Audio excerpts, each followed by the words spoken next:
देखो ये वीडियो रहने वाली है जो जब हम टाइल फिक्सिंग करवाते हैं, कॉन्ट्रैक्टर को चूज कर रहे होते हैं जो टाइल लगाएगा, तो उसका थोड़ा बहुत फ्रॉड रहता है आपके रेट में और जब बिल बनता है। तो आज की वीडियो में बताऊंगा कि कैसे आपको उस फ्रॉड से बचना है, क्या वो फ्रॉड है वो आपको मैं बताता हूं, और साथ ही साथ मेजरमेंट कैसे करते हैं किसी टाइल की, भले वो दीवार पे टाइल लगा रहे हैं भले वो फ्लोरिंग में, तो आपको कैसे उसकी मेजरमेंट करके बिलिंग करनी है, ये अगर आपको आता होगा तो आप फ्रॉड से बच सकते हो। दूसरा मैं बताऊंगा कि जब आपकी टाइलिंग हो जाती है, कंप्लीट हो गई, आपको हैंडओवर करने वाला है कॉन्ट्रैक्टर टाइल लगा के, तो आपको क्या क्या चेक करना है कि आपको वो मिस्टेक पकड़ लो और पैसे देने से पहले सही करवा लो। तो सबसे पहले हम बताते हैं, जैसे आपने कॉन्ट्रैक्टर फाइनलाइज किया, सबसे पहले ये चीज़ ध्यान रखना, जब भी टाइल लगाने के लिए कोई कॉन्ट्रैक्टर हायर करते हो, कोई आदमी हायर करते हो, उसका पुराना काम मस्ट देखना। अगर उसका पुराना काम नहीं देखोगे आपको आइडिया नहीं लगेगा कि वो करने क्या वाला है। आपको वो रेट 13 से 14 रुपए पर स्क्वायर फीट बोल देगा और काम उसका 8 से 10 रुपए वाला भी नहीं हो, तो वो दिक्कत रहती है। पहली चीज़ तो यही करना, सबसे पहले उसका पुराना काम देखा हो जाके कि उसकी फिनिशिंग है काम में कि नहीं। अगर एक बार काम दे दिया, जब उसने टाइल लगाना शुरू कर दिया, टाइल बहुत महंगी आती है, वो 10 से 12 रुपए पर स्क्वायर फीट कुछ नहीं है। 50 से 60 रुपए वाली टाइल लाओगे, एक दो पीस भी खराब हो गए तो बहुत दिक्कत रहती है। तो ये पहली चीज़ यही है कि आपको उसका काम देख लेना है। एक और होता है इसमें, जब आपने रेट फिक्स कर लिया, उसने बोल दिया कि मैं 15 रुपये पर स्क्वायर फीट आपका लूँगा टाइल लगाने का, लेकिन जब वो टाइल लगाना शुरू करता है तो उनका नया एक ये फंडा है, ये इधर फंसाते हैं वो लोग। वो क्या फंसाते हैं, आपने जैसे 15 रुपये रेट फिक्स किया था और टाइल आजकल आ रही है 2x4 की, बड़ी बड़ी टाइल्स आ रही हैं, प्लैंक आ रहे हैं, तो छोटे बड़े जो भी आ रहे हैं, जब आप टाइल लेके घर पे आते हो वो काम करना शुरू करते हैं, तो वो शुरू कर देता है कि नहीं यार ये तो मैंने तो इसका रेट नहीं बोला था, अगर जो बड़ी टाइल रहती है उसको लगाने का रेट हम 18-20 रुपये, वो बड़ा ज़्यादा रेट बोलेगा, 20 रुपये या 21 रुपये पर स्क्वायर फीट बोलेगा। और फिर तब आपको होगा काम लगवा दिया है, मैंने 15 पे किया था, चलो ये 20-21 बोल रहा है भी बड़ा, तो मैं 18 रुपये बोल देते हैं। तो यही चीज़ में वो फंसाते हैं। आपको पहले जब रेट आपको करना है कि आपको जब 15 रुपये स्क्वायर फीट उसको बोलना है, तो उस 15 रुपये स्क्वायर फीट में उसको मेंशन कर देना, मैं 2x4 की टाइल भी लाऊंगा, मैं ये भी लाऊंगा, ये मैं वो भी करूंगा, ठीक है। ये पहले ही क्लियर आउट होना चाहिए। एक ये होता है कि 2x4 या बड़ी टाइल लगाने पे वो रेट बढ़ाते हैं, एक चीज़ ये करते हैं। दूसरा वो क्या करते हैं, जब मेजरमेंट की जाती है, आपने 15 रुपये पर स्क्वायर फीट बोला है, तब वो कम रेट बोल के आपसे काम ले लेंगे। जब आपसे काम ले लेंगे, जब मेजरमेंट की जाएगी, तो वहाँ वो दिक्कत करना शुरू कर देते हैं। वहाँ वो क्या करते हैं, मैं आगे जब मेजरमेंट कर बताऊँगा आपको पता चलेगा। वो क्या करते हैं, जो आपकी डिडक्शंस होती हैं, जैसे जहाँ विंडो होती है, डोर होता है, उसको वो डिडक्ट नहीं करते, वो उसको काटते नहीं। उसमें क्या बोलते हैं वो लोग, जो उसमें पैकिंग नहीं डाली जाती, जैसे विंडो का थोड़ा सा 6 इंच का पोर्शन बचा है, जैसे ये सामने आप देख रहे हो, जैसे 2 इंच का या 5 इंच का, इस पोर्शन को वो बोलते हैं कि इसमें हमें मेहनत लगी थी। तो ये चीज़ पहले उनसे मेंशन करनी है। आपकी जो डिडक्शन होगी, डोर विंडो उस दीवार में से, मतलब रेट में से निकलेंगे, वो इस पूरी दीवार को गिनते हैं। तो ये यहाँ पे स्कैम होता है। ये मैं जब मेजरमेंट लास्ट में आपको बताऊंगा कैसे मेजरमेंट करनी है, तो वहाँ उस स्कैम से भी बचना। और जब कभी भी देखो, जब भी आप टाइल वाला लगाते हो, तो उसमें ग्रेनाइट का भी काम होता है, उसमें मार्बल का भी काम होता है।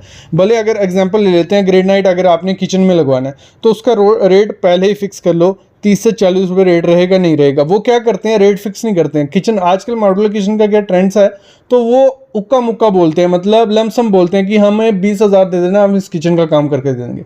वो महंगा पड़ता है, आपको कभी भी उनकी बातों में नहीं आना। आप प्रॉपर बोलना कि अगर ग्रेनाइट लगाते हो तो इसका रेट में कर लो अलग से, मोल्डिंग का अलग से रेट कर लो। ग्रेनाइट का 40 से 45 रुपये पर स्क्वायर फीट रेट चल रहा है लगाने का, वो कर लो।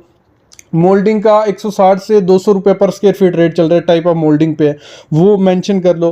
फिर जो सिंक लगाई जाती है उसका रेट अलग कर लो। और जब देखो, एक कई बार क्या होता है, जहां आप टाइल लगवाने जाते हो, जो दीवार होती है वहाँ पे प्लास्टर होता है, जहाँ पहले कुछ नहीं होता, तो उस पर आप टाइल लगवाने जाते हो, तो उसको वो ग्राइंडर मारते हैं, उसको प्लास्टर को निकालते हैं, टाचा करते हैं, तो उसका रेट भी पहले फिक्स कर लेना, 2 से 3 रुपये पर स्क्वायर फीट या जो भी है। नहीं तो वो बोलते हैं कि हम एक दिन का 1500 रुपया ग्राइंडर का लेते हैं या 2000 रुपया ग्राइंडर का लेते हैं, तो वो पूरे दिन उससे काम नहीं कर रहे होते हैं, तो वो आपसे 100-1000 रुपये ऐसे चार्ज कर लेंगे वो ग्राइंडर मारने का। उसका पर स्क्वायर फीट कॉस्ट कैलकुलेट कर लो, वो आपको सस्ता पड़ेगा, ये चीज़ भी ध्यान रखना।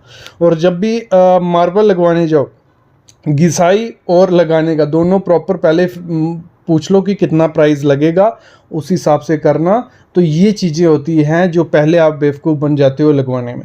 अभी मैं आपको दिखाता हूँ कि मेज़रमेंट कैसे करनी होती है, उसके बाद हम चेक करेंगे कि जैसे उसने उसका टाइल का काम ख़त्म हो गया और आपको क्या क्या चेक करने हैं वो इसके बाद शुरू करते हैं। अभी मैं मेज़रमेंट का बताता हूँ आपको।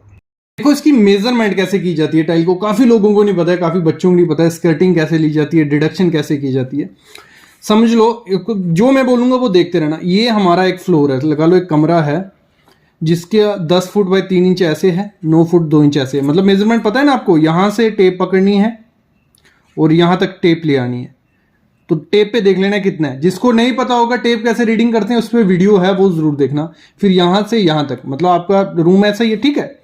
फिर आपकी दीवार, ये आ गया रूम, हमने पकड़ लिया, ये रूम था हमारा, उसका फ्लोरिंग का था ये, उसकी हमने एक दीवार पे टाइल लगाई। इससे मैं समझाने का आपको बता रहा हूँ। ये दीवार है हमारी, एक वॉल है, तो ये 9 फुट हाइट है उसकी और 10 फुट 3 इंच उसकी ऐसे लंबाई है, और बीच में एक खिड़की है 4 बाई 5 फुट की। पहले हम रूम का कर लेते हैं, फिर हम इसका करेंगे। रूम का देखो कैसे करना है।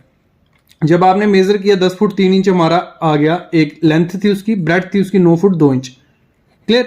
लेकिन ये आपको जो इंच में, इसको फुट में कन्वर्ट कर लेना, नहीं तो कॉन्ट्रैक्टर आपको बेवकूफ समझेगा, जैसे मैं बोलता हूं हमेशा आपको। तो इंच को जब भी फीट में कन्वर्ट करना है तो 12 से डिवाइड करना होता है, क्योंकि एक फीट हमारा 12 इंच होता है। तो 3 डिवाइड बाई 12 करेंगे तो हमारा आता है 0.25, तो 10 सेम आ जाएगा और 3 इंच का 25 आ गया, 9 का सेम आ गया। 2 को किससे डिवाइड करना है, 12 से, तो 0.16 आता है, 0.16 आता है तो 9.6 आ गया, ठीक। तो ये होगा 93.89 हमारा एरिया हो गया कमरे का। और 15 रुपए हमने उससे अगर रेट किया है तो 93.8 वो हो गया 1408 रुपया हमारा उसका लगाने का खर्चा आ गया, टाइल लगाने का। भले वो 2 बाई 4 की लगाओ कौन सी। और एक चीज ध्यान रखना, जब भी ये रेट किए जा रहे होते हैं उसमें जो ग्राउटिंग के पैसे एक्स्ट्रा लेते हैं वो बाद में, तो पहले कंफर्म कर लेना 15 में। मेरा कहने का मकसद ये है, हर एक कॉन्ट्रैक्टर नहीं होता, लेकिन जिससे भी आप रेट करो, 15 रुपए करो, 16 रुपए, उससे पहले प्रॉपर कर लो कि ग्राउटिंग का क्या होगा, 2 बाई 4 की टाइल क्या होगी और आपका इंक्लूड क्या क्या होगा। क्योंकि वो कभी भी ना टाइल लगा के चले जाएंगे, गंद वहां पड़ा रहेगा, साफ सफाई कुछ नहीं करके देंगे, ना क्यूरिंग करते हैं आपकी स्कर्टिंग की। तो ये चीजें होती हैं, तो आपको पहले क्लियर करना है। और मैं आगे बताने वाला हूं क्या क्या चेक करना होता है आपको। जो स्कर्टिंग होती है, स्कर्टिंग क्या होती है, जो 4 इंच की हम अब टाइल के चारों तरफ लगाते हैं। अगर मैं आपको दिखाऊं, ये स्कर्टिंग है, ये जो है ये क्या है, स्कर्टिंग है। यहां से लेके यहां तक ये स्कर्टिंग होती है, ये सारे में लगी होती है, ठीक है। ये स्कर्टिंग है, तो इसका क्या खर्चा पड़ेगा, स्कर्टिंग का पड़ता है। अगर ये यहां से यहां कितना है 10.25, इसको हमने कन्वर्ट कर लिया था, ये 10.25 है, 9.2 है, ये भी 10.2 होगा, ये भी 9.2 होगा। तो चारों को मल्टीप्लाई कर देना, मतलब चारों प्लस कर देने। तो 10.25 के कितने पार्ट है, एक ये होगा, एक ये होगा, तो 10.25 इंटू 2 9.16। इधर कंफ्यूज नहीं होना, 9.16 और 9.2 लिखा है, ये इंच में था, इसको फीट में कन्वर्ट किया था, वही वैल्यू लिख दी है मैंने, इंटू 2। ये वाला भी होगा, ये वाला भी होगा, तो दोनों को प्लस किया तो हमारी 38.82 रनिंग फीट, ये रनिंग फीट में होती है हमारी स्कर्टिंग। कितने रनिंग फीट में। इसका रेट सेम भी होता है, आप कम भी करवा सकते हो। आप पे कि अगर 15 रुपए टाइल का दे रहे हो, स्कर्टिंग का आप 12 से 13 रुपए दे सकते हो, क्योंकि स्कर्टिंग काफी जल्दी लग जाती है। तो 38.82 इंटू 15 रुपए रेट अगर हम सेम पकड़ लिए तो 582 रुपए हमारा रेट हो गया। टोटल हमारा हो गया 1408 प्लस 582 1990 रुपए एक कमरे की टाइल लगाने का खर्चा आ गया, मतलब लेबर कॉस्ट आ गया।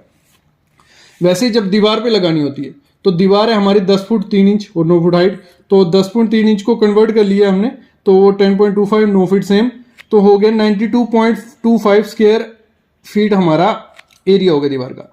लेकिन यहां तो टाइल लगी नहीं है, और यहीं पे वो क्या करते हैं, पूरी इसको डिडक्ट नहीं करते हैं, बोलते हैं जो यहाँ पैकिंग हमने दी थी, जो आपको सामने दिख रही होगी, ये जो ये रहती है ना, ये मतलब जो पैकिंग दी जाती है, इसका अलग से कॉस्ट ले लेते हैं। ये नहीं है, ये पहले डिसाइड कर लेना, उन पे होता है। आप टाइल वाले से पहले ही बात कर लो कि ये इसकी अलग से कॉस्ट नहीं मिलेगी, ये पैकिंग आपको ऐसे भी करनी है। तो डिडक्शन कैसे निकलेगी, जितने की विंडो है 4 बाई 5 की हमारी, 4 बाई 5 को मल्टीप्लाई करेंगे 20 स्क्वायर फीट, वो हो गया। तो 92.25 हमारा आया था, 20 माइनस करेंगे तो हमें मिल गया 72.25, और 15 रुपये अगर रेट किया आपने तो 1083 रुपये हमारे उस दीवार को टाइल लगाने में आएगा। तो इस तरीके से निकाला जाता है, ये होगी कैलकुलेशन करना। अभी मैं आपको दिखाता हूँ कि आपको चेक क्या क्या करना होता है। देखो जैसे ही हमारा टाइल का वर्क कंप्लीट होता है तो हमें कॉन्ट्रैक्टर को पे करना पड़ता है, लेकिन पे करने से पहले चेक कर लेना आप अगर उसको 16 रुपये पर स्क्वायर फीट या 17 रुपये 18 रुपये स्क्वायर फीट दे रहे हो, इतना खर्चा कर रहे हो, क्या उसने उस क्वालिटी का काम आपको करके दिया है कि नहीं दिया है, ये आपका चेक करने का फर्ज बनता है। तो सबसे पहली चीज जो है वो आपको क्या देखनी है, जो स्कर्टिंग हमारी हुई होती है, ठीक है, स्कर्टिंग सब समझ रहे हो, स्कर्टिंग की होती है, सामने आप देख रहे हो, स्कर्टिंग के साइड पे सीमेंट लगाया जाता है, उसमें 1:1 का माल बनता है, मोटार बनती है, 1 रेशो में सीमेंट होता है, 1 में सैंड होती है। जब वो लगाई जाती है तो उसकी अगर प्रॉपर क्यूरिंग नहीं की गई 3-4 दिन, ऐसे तो 7 दिन क्यूरिंग करनी होती है, तो आपको कुछ ऐसे क्रैक्स उसमें देखने को मिल सकते हैं। जैसे आप क्रैक्स सामने देख रहे हो, ये काफी बड़ी गलती होती है। अगर ऐसे क्रैक्स आपको दिखे तो वो थोड़े टाइम बाद वो जो सीमेंट होगा वो बिल्कुल ऐसे मिट्टी जैसा बन जाएगा और आपकी स्कर्टिंग निकलने लग पड़ेगी।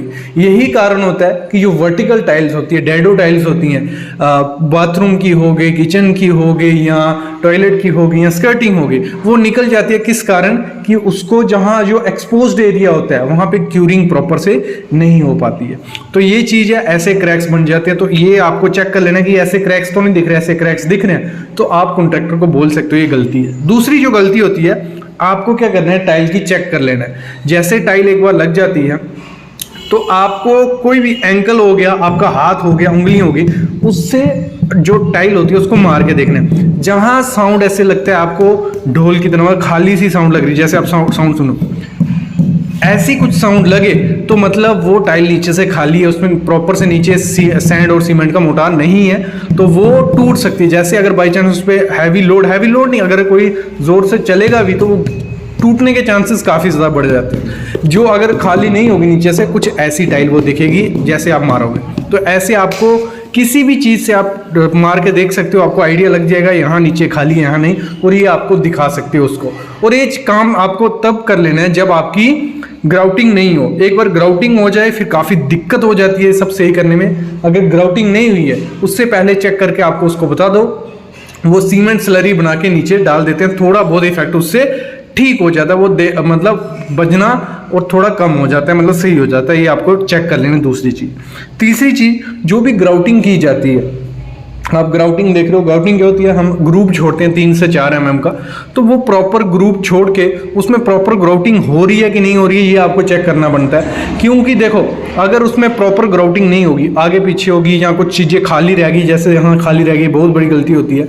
तो आपको जो भी कलर की ग्राउटिंग है वो चेक कर लेंगे प्रॉपर उसमें फिल की है नहीं की है। फिर जहाँ वाइट सीमेंट लगाया जाता है वहाँ वाइट सीमेंट लगा है नहीं लगा है, ये सब चीज़ें चेक करनी होती हैं, फिर ही उसको आपको पे करना होता है। अगली चीज आपको देखनी है, जो बाथरूम है, किचन है, उसमें उसने स्लोप प्रोवाइड की है, क्योंकि आपने स्लोप तो मेंशन की होती है कि यहाँ मैन होल है, यहाँ से पानी यहाँ जाना चाहिए, ऊपर शॉवर लगा है, यहाँ से पानी यहाँ जाएगा। लेकिन अगर आपने फिर पानी फेंक के देखने की स्लोप है नहीं है, देखो एक बार टाइल लग गई दिक्कत तो होती है, कुछ हो नहीं पाता है जब, क्योंकि टाइल तोड़ के सब करना पड़ेगा। लेकिन आप वो पैसा डिडक्शन करके बाई चांस बाद में रिपेयरिंग या मेंटेनेंस करवानी पड़ी तो वो पैसा वहां इन्वेस्ट कर सकते हो, क्योंकि आप उसको पैसा दे रहे हो मन चाहा, जो उसने मुंह पे बोला वही पैसा आप दे रहे हो। अगर वो आपको स्लोप नहीं प्रोवाइड कर पा रहा है, आपकी टाइल फिक्स नहीं अच्छे, तो किस चीज का पैसा है? ऐसे तो कोई भी लेबर या कोई भी इसको टाइल को लगवा देगा, ठीक है, ये चीज चेक करनी है। और दूसरी चीज होती है, क्योंकि सीमेंट और सैंड ये सब चीजें काफी यूज होती हैं जब टाइलिंग वर्क हो रहा होता है, तो आपको चेक करना है जो टाइल होती है थोड़ी रफ सरफेस होती है, उसमें सीमेंट तो नहीं फंसा होता, क्योंकि काफी जगह मैंने देखा है, जैसे सामने टाइल देख रहे हो यहाँ सीमेंट रह जाता है, और ये सीमेंट साफ करके उनकी रिस्पॉन्सिबिलिटी होती है। पूरी टीम जैसे आप मार्केट से टाइल लेके आए थे वैसी आपको वहां दिखनी चाहिए, ये नहीं है कि आपको उसकी फिनिशिंग या सफाई करनी पड़े, तो वो इन्वेस्टमेंट किस बात की। तो ये आपको पहले ही उससे साफ करवानी है, और ये चीज आपको ध्यान तब रखनी होती है जब टाइलिंग वर्क हो रहा होता है, उसी दौरान आपको चेक करते रहना है डे बाय डे। तो उससे क्या होगा, क्वालिटी अच्छी रहती है और साफ सफाई बनी रहती है। ये चीजें आपको पहले चेक कर लेनी है। अगली चीज जो टाइल है, मोस्ट इंपॉर्टेंट चीज है, जो टाइल है, आपने देखा होगा कि टाइल कभी कभी ऑफसेट रह जाती है, ऊपर नीचे रह जाती है, और ये क्या बोलता है जो कॉन्ट्रैक्टर होगा जो काम कर रहा है, वो बोलता है कि टाइल बेंड आ रही है, जो पीछे से ही बेंड है। चलो कुछ टाइल बेंड आती है, कजारिया की मोस्टली टाइल मैंने देखी है तो 2x4 की, जो बड़े पैनल्स रहते हैं वो बीच में से बेंड रहते हैं। ये कजारिया की बहुत ख़राब चीज़ है, डिसएडवांटेज है। इतना आदमी 60 से 70 रुपये पर स्क्वायर फीट इन्वेस्ट कर रहा है, फिर भी अगर बेंड टाइल मिली तो ये अच्छी चीज़ नहीं है। तो ये मोस्टली आती है इसकी। तो आपको क्या करना है, जो उसके 4 कॉर्नर होते हैं टाइल के, वो 4 कॉर्नर एक दूसरे के सामने बिल्कुल एग्जैक्ट एक लेवल पे मिलने चाहिए, चारों कॉर्नर। अगर वो चारों कॉर्नर एग्जैक्ट एक दूसरे से मिले हुए हैं तो बीच से अगर बैंड दिख रहा है तो फिर हम बोल सकते हैं कि ये टाइल ही बैंड है। अगर वो 4 कॉर्नर भी एक दूसरे से नहीं मिले हैं प्रॉपर से और बीच से बहुत ज़्यादा है, तो फिर आप कॉन्ट्रैक्टर को बोल सकते हो कि ये 4 कॉर्नर ही नहीं मिले हैं, तो बीच से बैंड आप कैसे बोल सकते हो।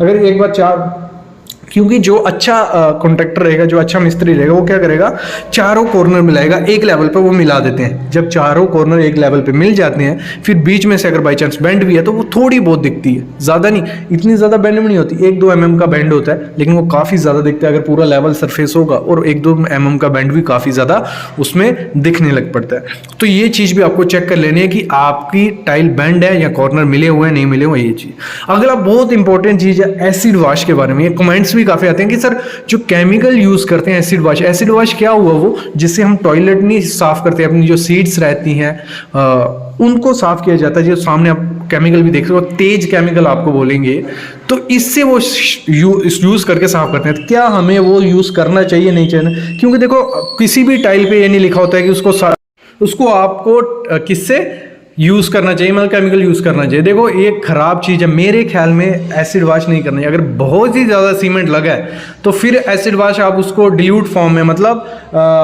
कंसनट्रेटेड फॉर्म में, मतलब पानी उसमें अच्छे से मिक्स कर लो और उसके बाद उससे वॉश करो तो ठीक है। अगर एकदम आप एसिड डालोगे, जो शाइनिंग होगी, जो टाइल का खुद का कलर होगा, वो शायद फेड हो सकता है। सेरेमिक टाइल पे ये ज़्यादा इफेक्ट कर सकता है विट्रीफाइड से। तो ये मेरे ख्याल में मैं प्रेफर नहीं करूँगा कि आप केमिकल से इसको वॉश करो। इससे अच्छा है कि जब टाइलिंग लग रही है तभी अगर डेली साफ किया होगा तो आपको एसिड वॉश करने की ज़रूरत बिल्कुल भी नहीं है। ये आपको कॉन्ट्रैक्टर को पहले समझा लेना है। तो ये कुछ चीज़ें होती हैं कि आपको ये चेक करनी है। मैंने आपको टोटल 7 चीज़ें बताई। पैसे देने से पहले ये चेक कर लेना कि ये सही है नहीं है, क्योंकि अब हमारी सीरीज़, ये टाइल की सीरीज़ ख़त्म हो रही है। प्ले लिस्ट इस पर बन चुकी है, 6 से 7 वीडियोस थी। जो वीडियोस आप 6 से 7 देखोगे, आप गारंटी है सीख जाओगे कि कैसे टाइल लगवानी है, क्या रेट है, वो सब चीज़ें उस वीडियो में मैं बता चुका हूँ। सब में प्ले लिस्ट अलग से है, टाइल वर्क पे, हाउस कंस्ट्रक्शन सीरीज़ में भी ऐड है ये सब। तो आप देख के आइडिया ले सकते हो, सीख सकते हो। और ये 7 चीज़ें जरूर चेक करना, उसके बाद आप पे कर सकते हो। क्योंकि 16 से 17 रुपये पर स्क्वायर फीट दे रहे हो। 1000 स्क्वायर फीट का अगर घर है तो काफ़ी ज़्यादा आपका 17 से 18,000 रुपये आपका उसमें लग रहा है 1000 स्क्वायर फीट के एरिया में ही सिर्फ, बाकी स्कर्टिंग का अलग। तो ये चीज़ें आपको चेक कर लेनी है, ठीक है। ऐसी वीडियोस मैं लाता रहूँगा, बस आप प्यार देते रहिए, कमेंट करिए जो चीज़ें पसंद आती हैं, और जो लाइक करिए, चैनल को सब्सक्राइब कर लीजिए, बेल आइकन दबा लीजिए, डेली अपडेट लाते रहेंगे। Thank you guys.